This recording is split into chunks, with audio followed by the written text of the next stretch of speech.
After weeks of fragile quiet, the Gulf has erupted again. And this time, it's a multi-layered crisis where missile trails and diplomatic ruptures are unfolding at the very same time.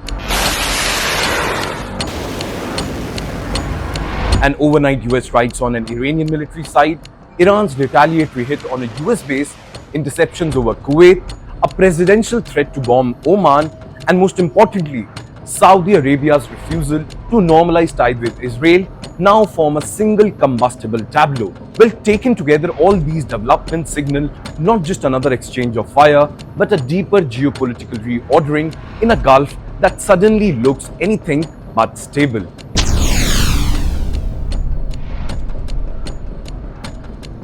Well, starting with the latest, US forces launched fresh strikes on southern Iran, targeting a military facility near the port city of Bandar Abbas, a key node overlooking the Strait of Hormuz. Washington says the operation hit a drone-controlled site and associated infrastructure that it believes posed a direct threat to US forces and commercial shipping transiting the narrow waterway. In fact, American officials framed the action as defensive, arguing it was meant to neutralize Iranian capabilities used in recent missile and drone harassment of US warships and tankers in and around the strait. Now, Iranian outlets reported explosions around the targeted area and accused Washington of violating what Tehran insists was an informal ceasefire understanding in the Gulf. Well, the timing of the strike coming amid already strained back channels' effort to reopen Hormuz safely has further undercut diplomatic attempts to pull both sides back from the brink.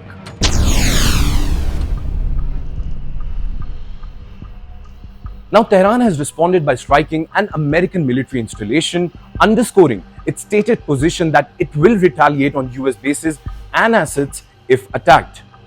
Now, Iranian officials speaking through state media have till now avoided specifying precise locations in initial statements. Also remember, US Central Command has confirmed casualties from Iranian attacks in the region in recent months, including killed and wounded US troops in Kuwait and Saudi Arabia. By targeting bases used for US air operations and logistics, Iran is signaling it can raise the cost of any sustained American campaign while keeping its firepower focused on military rather than purely civilian targets. Yet the proximity of many of these facilities to population centers and energy infrastructure means each exchange risks unintended escalation and broader humanitarian fallout.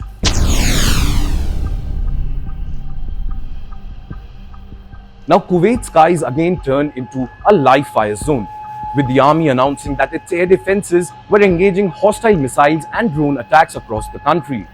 As per certain reports, bombs were heard over Kuwait City and other areas, which have been officially attributed to interceptor systems taking down incoming threats, while authorities urged residents to remain calm and follow security instructions. In fact, the military did not name a culprit, but the barrage came just hours after US strikes on an Iranian drone-controlled site near Bandar Abbas and an Iranian claim that it had targeted a US base in the region.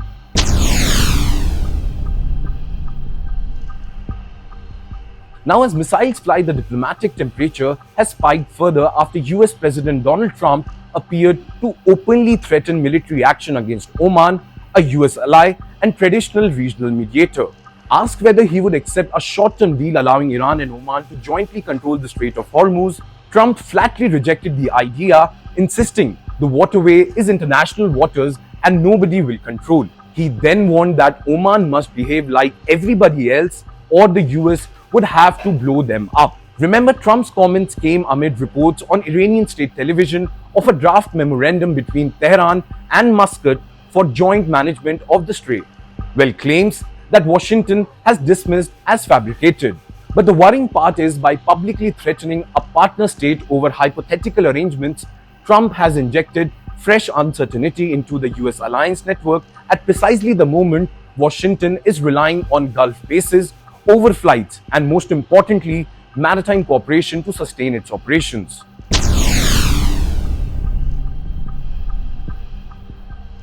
On the diplomatic front, Saudi Arabia has delivered its own rebuke to Washington by reiterating that there will be no normalization of ties with Israel until there is a clear and irreversible pathway to Palestinian statehood. As per multiple reports, Riyadh has stressed that its long-standing position remains anchored in the Arab Peace Initiative, which is recognition of Israel only in return for a sovereign Palestinian state with East Jerusalem as its capital. Well, this very stance directly complicates Trump's renewed push to widen the Abraham Accords and fold Saudi Arabia into a grand regional bargain that also encompasses negotiations with Iran. Saudi officials have effectively signaled they will not provide the diplomatic win the White House seeks unless Palestinian rights are placed at the center of any future arrangement, placing Crown Prince Mohammed bin Salman on a potentially collision course with Trump's timeline and rhetoric.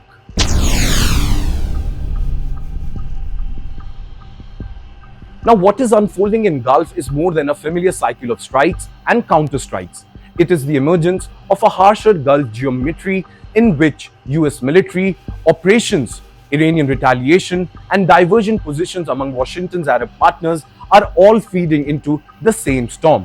Well, politically, the war is forcing Gulf leaders to revisit long-standing assumptions about the value and limits of their security partnership with Washington. It won't be wrong to say that Iranian missiles and drones have repeatedly struck or threatened bases hosting US forces in Kuwait, the UAE, Qatar, Bahrain, and Saudi Arabia, raising questions about whether the American presence is a shield or a magnet for such attacks.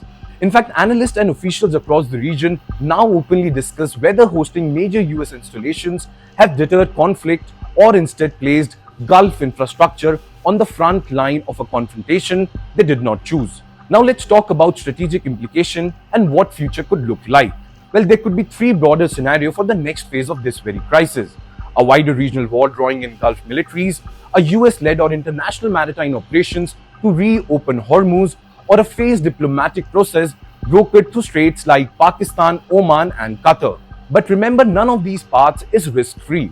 Each carries the danger of miscalculation between heavily armed actors operating at close quarters, with US forces, Iranian units, and Gulf allies sharing crowded air and sea space. And in such a crowded battle space, a single misread radar track or strike on a civilian tanker could turn today's managed confrontation into a regional war. At the end, for the Gulf, after a brief and uneasy calm, this is once again a bad time to be the world's most strategic checkpoint.